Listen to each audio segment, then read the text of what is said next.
Hello दोस्तों, विद्या वाहिनी classes में आपका स्वागत है। ठीक दोस्तों, आज हम पढ़ाने वाले हैं दोस्तों पत्र, आवेदन पत्र पढ़ाएंगे। ठीक ना, वो किसके लिए है? तो विद्यालय शुल्क या परीक्षा शुल्क या शुल्क राशि, कोई भी राशि अगर माफ़ करने के लिए प्रधानाचार्य महोदय को पत्र आता है तो उसका ट्रिक आज हम दे रहे हैं आपको। पूरा एक ही ट्रिक में आपको जितना भी राशि माफ़ करने के लिए पत्र लिखने के लिए बोला जाएगा प्रधानाचार्य के पास, वो एक ही पत्र में लिखा जाएगा। ठीक, आप अलग अलग कभी भी याद नहीं कर सकते हैं, बहुत ज़्यादा हो जाएगा। इसीलिए मैं ट्रिक लाया हूँ, एक ही आप याद कीजिएगा और सारा का सारा कंप्लीट उसमें हो जाएगा। ठीक, तो ऐसा ही ट्रिक लाए हैं। देखिए क्या लाए हैं? विद्यालय शुल्क पहला हो गया, परीक्षा शुल्क दूसरा हो गया, या शुल्क राशि, ये तीनों में से कोई एक आ सकता है। ठीक, माफ़ के लिए प्रधानाचार्य महोदय को एक आवेदन पत्र लिखना है। ठीक, चलिए शुरू करते हैं। तो जानबे करते हैं, पत्र लिखने के लिए आता है तो उसका क्या क्या होता है, लिखने का जो रूल होता है, रूल्स जो होता है वो क्या क्या होता है, वो आपको पूरा पता होगा, मैं आपसे आशा करता हूँ। ठीक, देखिए पहले यहाँ पर सेवा में लिखता है ना, हिंदी में लिखा जाता है सेवा में, तो उसको इंग्लिश में हम क्या लिखते हैं? सेवायाम, सॉरी इंग्लिश में नहीं, संस्कृत में सेवायाम। तो यहाँ पर क्या लिखे? देखिए यहाँ पर हम लिख दिए सेवायाम। ठीक, सेवा में को क्या लिखते हैं? सेवायाम। हिंदी में होता है सेवा में, संस्कृत में सेवायाम।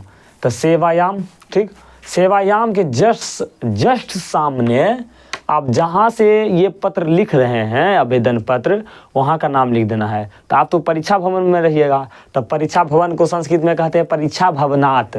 ठीक, क्या कहते हैं? परीक्षा भवनात्। तो यहाँ पर क्या लिख दिया मैंने? परीक्षा भवनात्। ठीक, अब देखिए सेवायाम की जस्ट नीचे क्या आता है? तो श्रीमान, जो भी जिसको आप पत्र लिख रहे हैं, किसको लिख रहे हैं पहले पत्र? तो श्रीमान प्रधानाचार्य महोदय को। ठीक, सेवायाम श्रीमान प्रधानाचार्य महोदय, मतलब सेवा में श्रीमान प्रधानाचार्य महोदय। प्रधानाचार्य महोदय के जस्ट सामने आपको डेट लिखना है, किस तारीख को आप पत्र लिख रहे हैं। ठीक, अब श्रीमान प्रधानाचार्य महोदय है, इसके जस्ट नीचे आपको अपने स्कूल का नाम लिखना है। ठीक, जिस स्कूल में आपको विद्यालय शुल्क या परीक्षा शुल्क या कोई भी राशि शुल्क अगर माफ़ करना है, जिस स्कूल में, उस स्कूल का आप क्या करना है? विद्यालय शुल्क, मतलब सॉरी उस स्कूल का नाम आपको लिख लेना है। ठीक ना, तो वही लिख लिया मैंने, उच्च माध्यमिक विद्यालय कन्हाईपुर, ये मैंने अपना स्कूल का नाम लिखा। ठीक, आपको अपना अपना यहाँ पर स्कूल का नाम लिखना है। ठीक ना, तो उच्च माध्यमिक विद्यालय कन्हाईपुर ये मेरा है, और आप अपना स्कूल का नाम यहाँ पर लिख लीजिएगा। ठीक, आप विषय लिखिएगा विषय। अब विषय के लिए देखिए हम एक पर लिख के आपको बता रहे हैं। ठीक, आपको हम एक पर लिख रहे हैं, लिखवा दे रहे हैं विद्यालय शुल्क पर। ठीक, विद्यालय शुल्क पर हम आपको लिखवा दे रहे हैं। आपको परीक्षा शुल्क और शुल्क राशि माप के लिए लिख लेना है घर पर। ठीक ना, विद्यालय शुल्क पर आप समझ जाइए, बाकी ये दो है आपको ऑटोमेटिक लिखा जाएगा, और कुछ जगह पर चेंज करना होगा, वो हम आपको भी बताएंगे। ठीक ना, तो आपको आप ध्यान से सुनिए, नज़र इधर उधर नहीं कीजिए, पूरा ध्यान से सुनिए, एकदम आपको समझ में आ जाएगा, और कहाँ चेंज करना है वो भी चेंज हो जाएगा, पता चल जाएगा, और कौन सा लाइन चेंज नहीं होगा वो भी आपको पता चल जाएगा। देखिए विषय में क्या लिखना है? तो विषय में हम बोले ना, अभी विद्यालय शुल्क पर हम लिख रहे हैं। ठीक है, तो विषय क्या लिखें? तो विद्यालय शुल्काय क्षमा याचना पत्रम, मतलब विद्यालय शुल्क के लिए क्षमा याचना आपसे कर रहे हैं। ठीक ना, विद्यालय शुल्क के लिए क्षमा याचना पत्र है। ठीक ना, आप देखिए जहाँ जहाँ ब्लैक पेन लिखा हुआ है, ब्लैक पेन से, काला पेन से, वहीं आपको चेंज करना है। ठीक ना, यहाँ देखिए विद्यालय शुल्क है ना। ठीक, अगर आपको परीक्षा शुल्क पर एग्जाम में परीक्षा शुल्क पर दे दे तो आपको यहाँ पर लिखना है परीक्षा शुल्क आय। ठीक ना, अगर परीक्षा शुल्क आय, ठीक ना, अगर विद्यालय शुल्क पर दे तो आपको विद्यालय शुल्क आय लिखना है। ठीक, परीक्षा शुल्क दे दे तो परीक्षा शुल्क आय लिखना है, तो यहाँ पर चेंज करना है। अब बाकी जितना भी ब्लू कलर से लिखा हुआ है उसमें आपको चेंज नहीं करना है, बस आपको अपना नाम चेंज कर लेना। ठीक ना, तो यहाँ पर देखें, यहाँ पर सिर्फ काला पेन जहाँ यूज हुआ है उसको आपको चेंज करना है। ठीक, यहाँ विद्यालय शुल्क है तो विद्यालय शुल्क भी आपको चेंज करना है। अगर आपको परीक्षा शुल्क दे दे तो परीक्षा शुल्क यहाँ पर कर देना है। ठीक, अब देखिए महाशय, महाशय तो हिंदी महाशय बोलते हैं। सविनय निवेदनम अस्ति यत्, महाशय सविनय निवेदन यह है कि मम नाम रुपेश कुमार अस्ति, मेरा नाम रुपेश कुमार है। अब यहाँ पर अपना अपना नाम लिखिएगा, किसका किसका, यहाँ पर अपना नाम लिखाएगा, ठीक ना, यहाँ पर अपना नाम लिखाना है, ठीक ना। जहाँ है रुपेश कुमार, यहाँ पर आपका अपना नाम लिखना है, चाहे आपका नाम गोलू हो या मोहन हो या सोहन हो, आपको रुपेश की जगह पर चेंज करके लिख देना है। अगर आप लड़की हो तो आपका नाम अगर मान लेते हैं कोमल हो तो कोमल यहाँ पर लिख देना है, ठीक ना। चाहे लड़की हो चाहे लड़का हो, आप अपना नाम यहाँ पर भर लीजिएगा, ठीक, कुमार अस्ति, ठीक। अब यहाँ पर क्या करना है, देखिए अब परीक्षा शुल्क, कोई भी शुल्क आप माफ़ी करवाना चाहते हैं प्रधानाध्यापक से, तो आप थोड़ा सा अपना घर की स्थिति खराब है उसके बारे में बताइएगा, जिसके कारण हम क्या है रुपया देने में, मतलब कि परीक्षा शुल्क देने में क्या है हम असमर्थ हैं। तो कुछ अपना घर का कंडीशन जो बहुत ही खराब है बताइएगा, तब ने आपको परीक्षा शुल्क, कोई भी शुल्क राशि माफ़ करेंगे।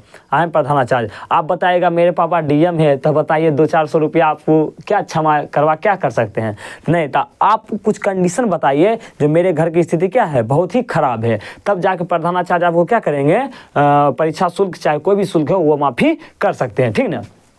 तो रुपेश कुमार अस्ति यहाँ हो गया। तो देखिए अब हम यहाँ पर कुछ कंडीशन डाल रहे हैं, ठीक ना।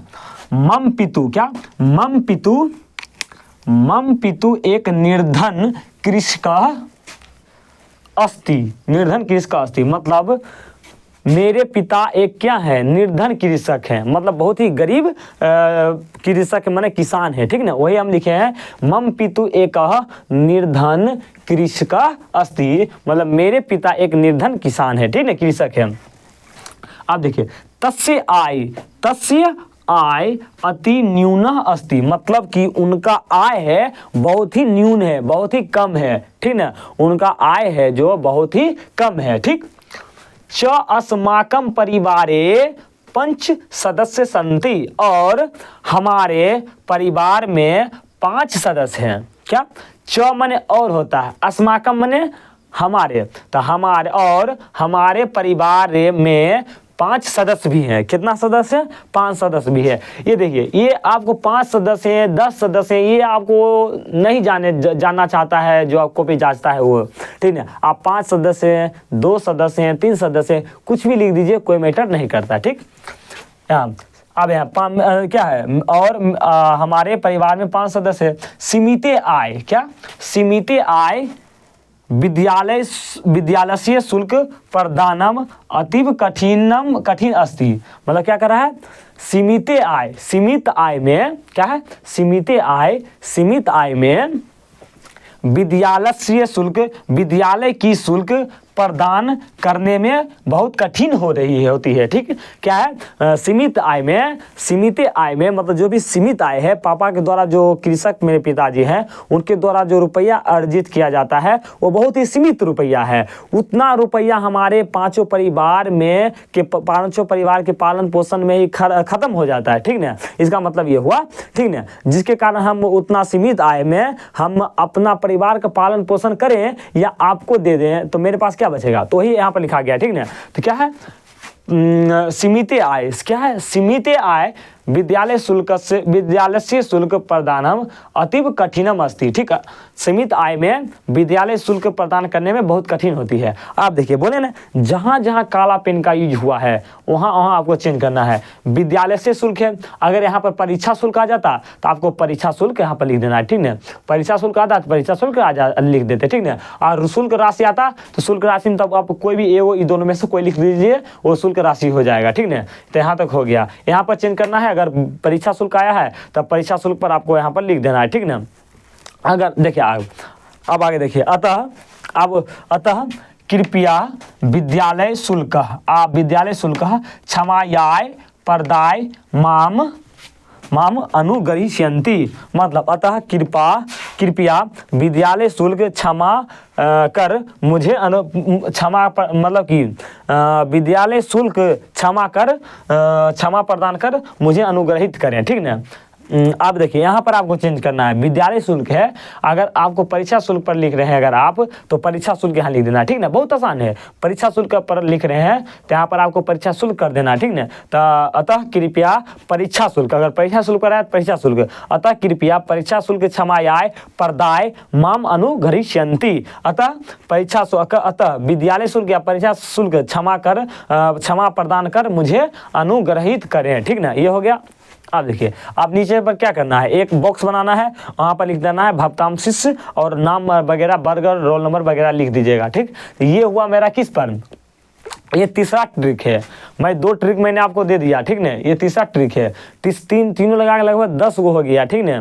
तो ये 10 गो ट्रिक, 10 गो है और 3 ही ट्रिक में 10 गो बता दिए, ठीक ना, ऐसा कोई नहीं बताएगा, ठीक ना। तो ये विद्यालय शुल्क पर हो गया, परीक्षा शुल्क पर हो गया और शुल्क राशि माफ के लिए ये हमारा पत्र हो गया, ठीक। आशा है ये क्वेश्चन इसमें से कोई एक आ सकता है 2024 के एग्जाम में, तो समझ गए होंगे। तो आशा करते हैं आप पूरा बढ़िया समझ हो गए होंगे। और इसी तरह का इसी तरह का ट्रिक अगर आप जानना चाहते हैं तो इस विद्यावाहिनी क्लासेस पढ़ना से आप जरूर जुड़ें, ठीक ना। यहाँ पर ट्रिकली चीज़ बताया जाएगा और कॉन्सेप्ट से भी बताया जाएगा, ठीक ना। तो दोस्तों अगर आपको समझ में आया होगा तो दिल से लाइक और सब्सक्राइब कर लीजिएगा और अपने दोस्तों में शेयर कर लीजिएगा दोस्तों।